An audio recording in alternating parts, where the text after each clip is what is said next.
Labdien! Mani sauc Ainārs Kļaviņš. Esmu internetu veikala vadītājs.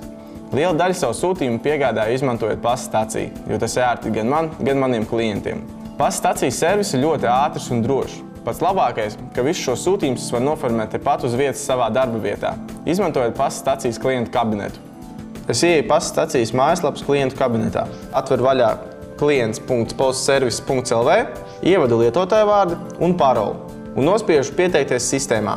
Šobrīd viena mana klienta vēlas saņemt savu sūtījumu valkā, protams, ar pasta stacijas starpniecību. Tāpēc es ar peli klikšķinu uz pasta stacijas logo, lai noformētu kārtējo sūtījumu. Sarkanās jautājumzīmes šī formā man palīdz saprast, kuras ir obligātās ailes, bez kurām pasūtījumu nevar veikt. Kad man ir jāsteidzās laika ekonomijas dēļ, es aizpildu tikai šos laukus. Pirmais obligātais lauks ir kontaktinformācijas lauks ar nosaukumu Man pasta stacija. Šeit es ievadu saņēmēju pasta staciju konkrēti. Tagad es izvēlos valku. Pēc tam es ievadu saņēmēju mobilā telefona numuru un ķeros klāt jau sūtījumu detaļām. Ņemot vērā, ka šo formu nepildu pirmo reizi, es nerakstu savu sūtījumu izmērus, bet vienkārši atzīmēju atbilstošo kategoriju. Izvēlos sūtījumu aptuveno svaru, priecē fakts, ka sūtījums svars neietekmē cenu. Galvenais, lai tas ir zem 30 kg. Pirms apstiprināt pasūtījumu, es arī atzīmēju, esmu iepazinies ar noteikumiem un tad spiežu apstiprināt pasūtījumu. Ja jūsu sūtījumu skaits ikdienā ir lielāks, jūs varat šo procesu automatizēt, importējot CSV failu pa taisno no savas programmas. To var izdarīt sadaļā Kurjerpasts, jauns sūtījums, CSV faila ielāde. Tagad nepieciešams vien izprintēt svītru kodus, tāpēc es dodos uz sadaļu Visi sūtījumi. Te ir redzami visi sūtījumi, un šeit es arī izprintēju sev vajadzīgos svītru kodus, nospiežot uz printeru ikonas pie atbilstošā sūtījuma un līmēju šos svītru kodus uz sūtījumu. Man biznesā vienmēr patīk kontrolēt situāciju, tāpēc man ir liels prieks, ka es varu saviem sūtījumiem sekot līdzi internetā. Lai taupītu savu laiku, es sūtījumus pats nekur nevedu, bet gan izsaucu kurjeru pie sevis uz biroju, ko es daru sadaļā Kurjeras birojā jauns izsaukums.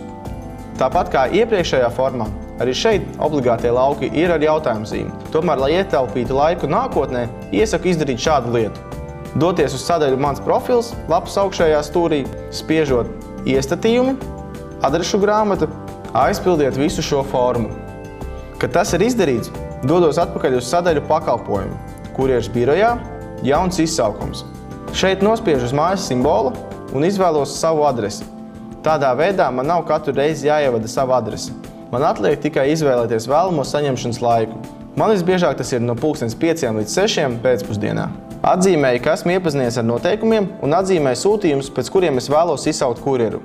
To var darīt uz atsevišķiem sūtījumiem, kā arī uz visiem kopā. Šobrīd pulkstenis jau tuvojās 3 pēcpusdienā. Līdz ar to atzīmēšu visus sūtījumus, jo, ja izsaukšu kurjeru vēlāk, pasta stacijas darbinieki nepaspēs piegādāt sūtījumu nākamajā dienā. Lai es varētu nodot kurjeram visus sūtījumus, es dodos uz sadaļu Visi izsaukumi, kur atbilstoši kurjeru izsaukumam nospiežu uz printeru ikonas, lai izprintētu attiecīgos pieņemšanas nodošanas aktus. Šī brīdī viss ir izdarīts.